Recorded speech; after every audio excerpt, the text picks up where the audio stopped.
You see this? You see this? I went for a run outside in that today. Oh, the weather outside is frightful.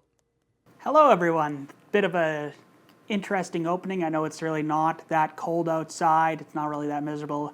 As I live in Edmonton, Alberta, it can get much worse. So, a little about me. My name is Triff. I have been involved with the cosplay, photography, and Kigurumi scene for quite many years. Previously, I've participated in the community as Karisu, and then before that as Kigurumi fan. And then, this show is going to be a bit about my involvement in the cosplay community, the Kigurumi community, the photography community, and I kind of want to share some of what I've learned, what I'm working on, and also help produce a bit more content for all these hobbies that I'm involved with. I am referring to notes here, so you will see some jump cuts, but hey, it's a YouTube thing. It helps keep the flow going. So without further ado, I'll get going. So the first section of the show that I'm going to be doing is a little bit of the history about me and what led to my involvement in Kigurumi. I guess we'll start really young. I can't remember the exact age, but I was really quite young. Is that I remember seeing a mascot character around the mall parading around, and then somehow I'd seen the mascot without its head on, and it really was interesting how a costume can turn you into something that you normally aren't. And then a few years later, while looking up costumes and masks online, I came across Dollhouse and this funny little style of cosplay called Kigurumi. From there, I was pretty awestruck, and then I started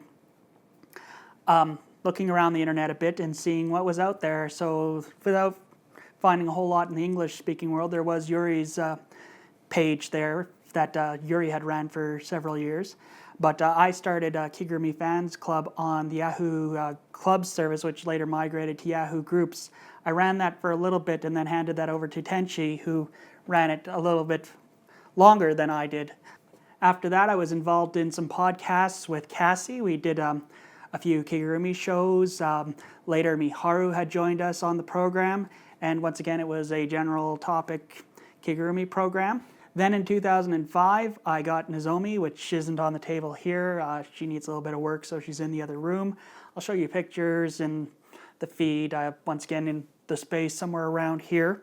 But got Nozomi in 2005 and then cosplayed her in 2007 at the U of A open house. And then in Halloween that year, I also cosplayed her, Belrose Con. And then in December that year, I visited Japan, where I cosplayed as Nozomi at Japan Cosplay Festival in Arakawa, UN. Then in 2008, that summer, I graduated from the U of A in my Bachelor of Education, and then I shortly thereafter started teaching Japanese in a local high school. I know it sounds kind of, wow, Japanese, but really it was beginners Japanese, where I was teaching other beginners, and I found it really helpful to kind of help them through some of the parts that I found tricky in Japanese, and also share a little bit of that side culture stuff that comes with being a North American in Edmonton, St. Albert, etc., and trying to learn a language that isn't around us every day. I did do some Kigurumi cosplay at the local conventions here, both in 2008 and 2009. I didn't do this too long, as I was the only one doing the Kigurumi style cosplay, and once again, it's one of those things that it's really hard to keep doing something when you're the only one doing it. And if you do know what Kigurumi is about, it's about really not speaking, and it's really hard to make connections when you're not speaking and interacting with the other cosplayers. So as anyone who's ever cosplayed would know, is that it really becomes a lot of fun when you have a community of friends to share that hobby with other people to keep you motivated. And just really a convention, when you go to a convention and you don't have anybody else to hang out with, it can be really not a whole lot of fun. But that was that. In the spring of 2009, I went to Dallas, where they had A-Kon, and met up with some of the Texas crew. Once again, pictures wherever I end up deciding to put them. And once again, it was quite a lot of fun. Will be a topic of a future show about what went on there and some of the takeaways from that. A few weeks after Animathon of that year, 2009, I started dating my now fiance, FD, which once again I'll include somewhere in the doobly-doo down below some of her social media links and a lot of the work her and I have done over the years. You can really see on both of our social media profiles what we've done together, once again, in the cosplay community. In January 2010, I finished my job as a teacher of Japanese. Once again, I was probably, I'd say, 24, 25 when I started teaching. And to teach Japanese, unless you get into a school with a strong Japanese program, you're the only one who's teaching. And really pay a lot of respect to your teachers if you're still in school. It's not an easy gig. Like, you got to be organized, you got to plan classrooms, on top of having the knowledge to teach what you want to teach. So when I was teaching, I was really good at the classroom presentation and knowing how to answer questions. Some things that I needed to work on were things like the administrative and classroom management stuff, which frankly at the time I was a little too inexperienced and maybe a little too proud to go and ask for help on some of these things, which I think that's part of gaining experience, is taking those bumps and just what you learn from those things when you go forward. So again, I've learned that you really can't be successful trying to do it on your own. You're definitely surrounded by people around you who know quite a bit that can help you in some of the things that you're struggling with. Like, most of us in the cosplay community are surrounded by peers who make their own props, their own costumes, their own swords. If you're in the Kigurumi community, some people know how to make Kigurumi heads.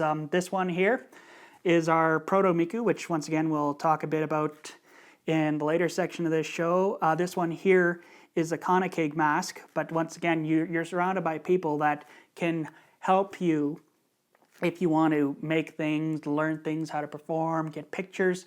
Really, my takeaway is this, is that tap the knowledge that's around you and show thanks when people do want to help you, because I mean, we do want to talk shop when we're good at something. We want to share things that we're enthusiastic about. So once again, that's some of the takeaways I've learned from just all the hobbies. Teaching was kind of the start where I learned that you can't do things by yourself. After teaching, I really wasn't too involved in the Kigurumi community.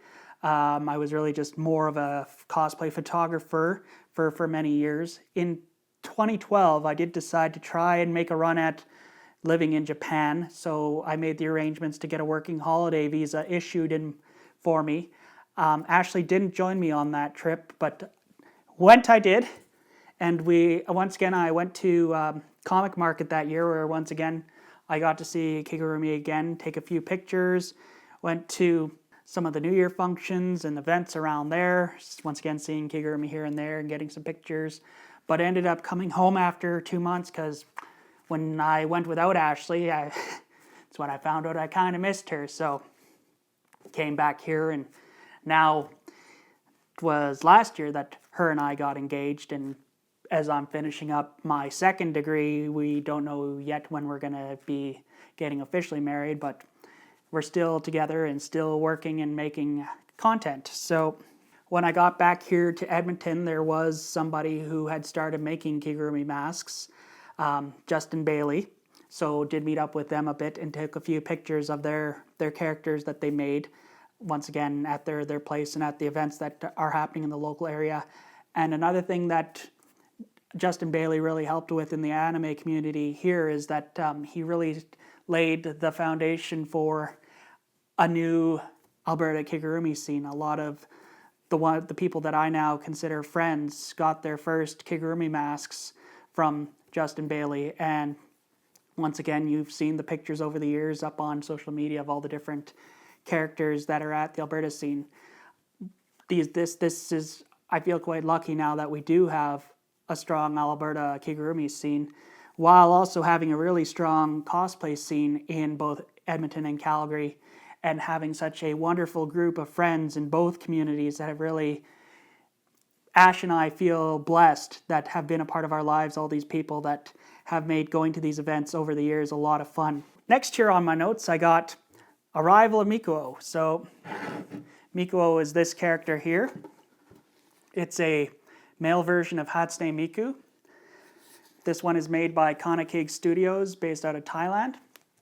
And so Ash and I haven't done a whole lot with this character yet. Well, actually both these characters, but we haven't done a whole lot with these characters as we don't have all the fixins for the Kigurumi like the hot attire, as they call skin suit in English vocabulary. We don't have a whole lot of outfits specifically for these characters.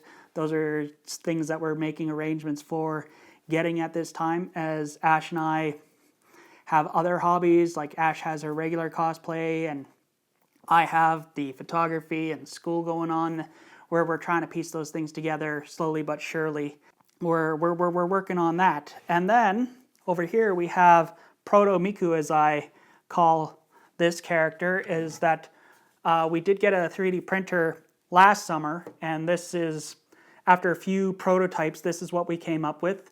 Now, this design is not my design. This was a design that was taken from online. I'll include the source file link in the doobly-doo down below, but really this was an interesting project in that it taught me quite a bit about how you can make these things using 3D printing technology and some of the gotchas that you got to worry about. Now, I do have a few that are my design that still need to be put together, and I'll include notes both online and future shows on what some of those turn up. For now, that's a rough bit about history up to now, including now, on my involvement in Kigurumi, cosplay, and photography. Now, what I hope to achieve with this show is that I want to create more content for all these communities that I'm involved with. It is going to be a bit Kigurumi focused in terms of my involvement in it, as that's where my interest lies. I'll talk a bit about some of the issues and topics that are around Kigurumi, some of the events that my friends and I have been involved with and will be involved with.